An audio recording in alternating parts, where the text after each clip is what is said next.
There's no shortage of professional racing car drivers that don't mind giving the odd video game a go.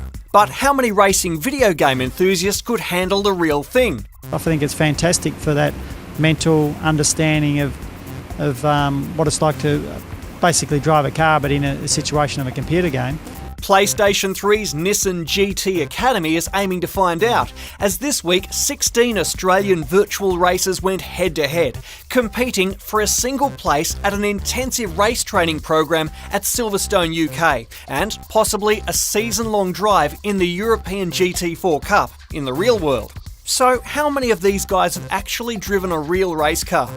Oh, but my own personal car's pretty close to one. I've actually tried out the V8 Supercar Fast Track in Caulfield Raceway. With some guys with experience behind the scenes, they could probably adapt to it pretty quick, because naturally at the end of the day they've had help to get to where they have and a lot of practice, and if they do the same on the other side of the fence, which is in the real opportunity in a car, there's no reason why those sort of attributes can't be contributed over into a car.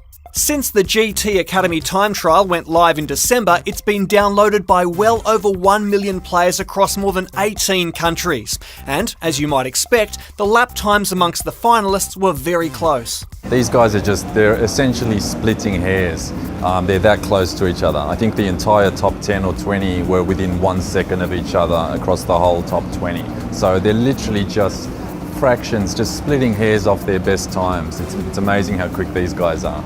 However, there can be only one finalist from each country, and by late Wednesday afternoon, our Aussie champ had been discovered.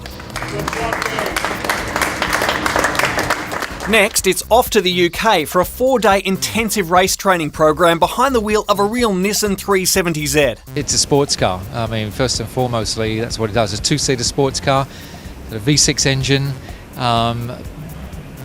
Lot of history in Australia, more than 40 years. It's actually launched 40 years ago in the guise of a 240Z, so it's actually celebrating its 40th anniversary this year.